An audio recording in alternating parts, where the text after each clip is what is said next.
सब तेरे अधिकार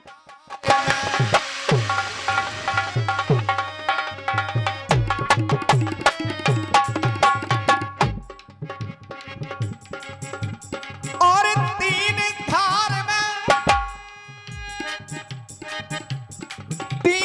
धार में बच गई गंगा, आ गई ये संसार में। तीन धाराओं में देव तनुज ये पलते हैं मां, सब तेरे अधिकार।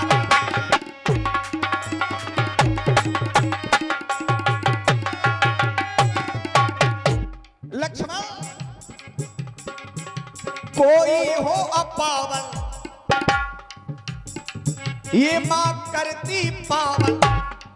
कोई भी हो चाहे वो पावन हो, कोई हो अपावन करती मां पावन। प्राणी चल कर आते ये पावन पावन।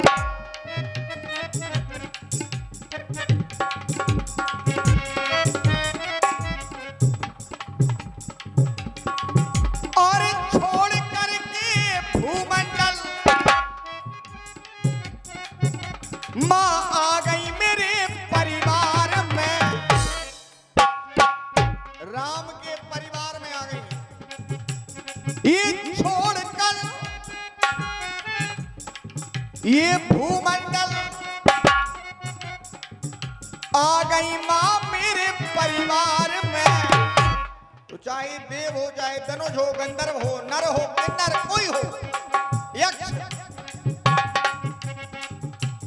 देव धनुष ये पलते हैं मां, ये सब तेरे अधिकार।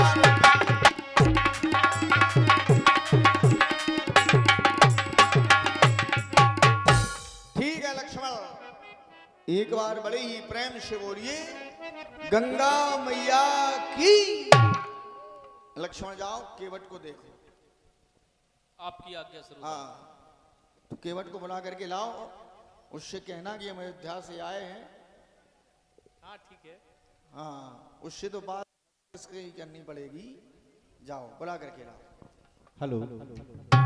और ये 20 मुद्राएं लोकंद प्रजापति योनि वाले, और 20 मुद्राएं भैया नीरज राजपूत योनि वाले, नीरज प्रजापति योनि वाले 20 मुद्राएं चलते हुए सुंदर अभिनय पर अर्पित करते हैं। मंडल की ओर से हार्दिक धन्यवाद। अच्छा, आप सभी लोगों का ध्यान हमारी तरफ होना चाहिए। एक प्रश्न मेरे मन में आया। व्यास जी बहुत अच्छी बात आ गई। हाँ अच्छी बात है, इसलिए हम बोल रहे हैं। आप लोग भगवान श्री राम का चरित्र देखने के लिए क्यों आते हैं? माताएं बहनें थोड़ी हमारी बात को अब सुने। यहाँ अच्छी शिक्षा दीक्षा ही मिलती है। आप लोग एक कान से सुनती हैं, दूसरे से निकाल देती हैं, और भाई बंधु भी। आप लोग रामलीला देखने के लिए क्यों आते हैं? समय का भोजन करने के लिए, कि मनोरंजन के लिए, कि कुछ पाने के लिए, कि परेशान होने के लिए? भाई कुछ पाना चाहते हैं? अभी हम समझा रहे थे कि व्यक्ति को अपने जीवन में प्रधान जी ईश्वर का नाम लेना चाहिए। अभी बड़े भैया ने जयकारा लगवाया तो शायद किसी की हिम्मत नहीं पड़ी कि कोई किसने जयकारा लगाया अभी गंगा मैया का? हमें तो नहीं सुनाई दिया। सच बताना, कितने लोगों ने लगाया? बताओ। ये है। लोग कहते कि हम परेशान क्यों हैं? हम कह रहे जिंदगी भर परेशान रहोगे, समस्या पे समस्या आएगी, कमाते रहोगे, कुछ नहीं कर पाओगे, चले जाओगे। आए हो तो कुछ लेकर के जाओ। हमारे शास्त्र क्या कहते हैं? कृत्य अध्याय तो विष्णु त्रेतायाम यस्तो मखे द्वापरे परिचर्यायाम कलौ तद्वरी कीर्तना। सतयुग में भगवान विष्णु के ध्यान से 4 योग बताए गए। सतयुग में भगवान विष्णु के ध्यान से, त्रेता में यज्ञ करने से, द्वापर में पूजा अर्चना करने से और कलयुग में सिर्फ नाम के प्रभाव से व्यक्ति को फल प्राप्त होता है। और अगर लौकिक दृष्टि में देखा जाए तो ये कलयुग है। लौकिक दृष्टि में देखा जाए वर्तमान स्थिति में तो ये कलयुग है और नाम के प्रभाव से व्यक्ति को फल प्राप्त होता है। और परलौकिक दृष्टि से देखा जाए तो ये साक्षात आपका गांव एवनी त्रेता युग है, क्योंकि यज्ञ चल रहा है। त्रेता में यज्ञ करने से फल प्राप्त होता है। दोनों बातें हैं, लेकिन आप लोग इसका फल प्राप्त नहीं करना चाहते। जयकारा लगाने से होता क्या है? जयकारा क्यों लगाए जाते हैं?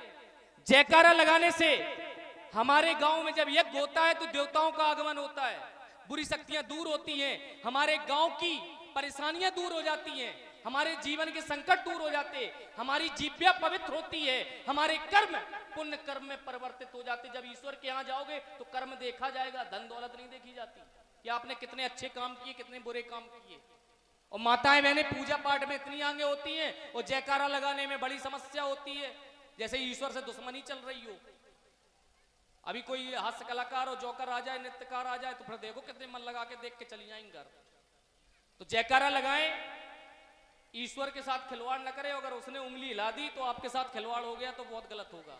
तो आप सभी लोग जयकारा लगाया करें, सभी लोग हाथ उठाएं। भगवान ने जिनको दो दो हाथ दिए, सभी माताएं बहने और भाई बंधु, अब देखो आदि माताएं बहने हाथ उठा, बड़ा कष्ट हो रहा है कि कहां से कहां ये आ गए।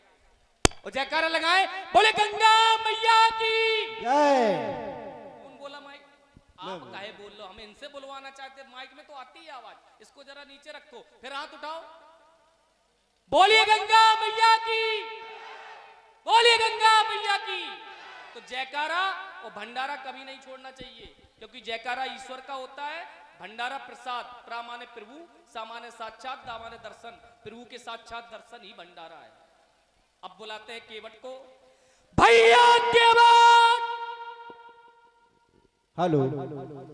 और ये 101 मुद्राएं हमारे भैया अरुण राजपूत जी, ठेकेदार आनंदपुरा यौनी, 101 मुद्राएं अरुण राजपूत ठेकेदार जी की ओर से लक्ष्मण जी के सुंदर अभिनय पर प्रदान हुई है मंडल की ओर से। भैया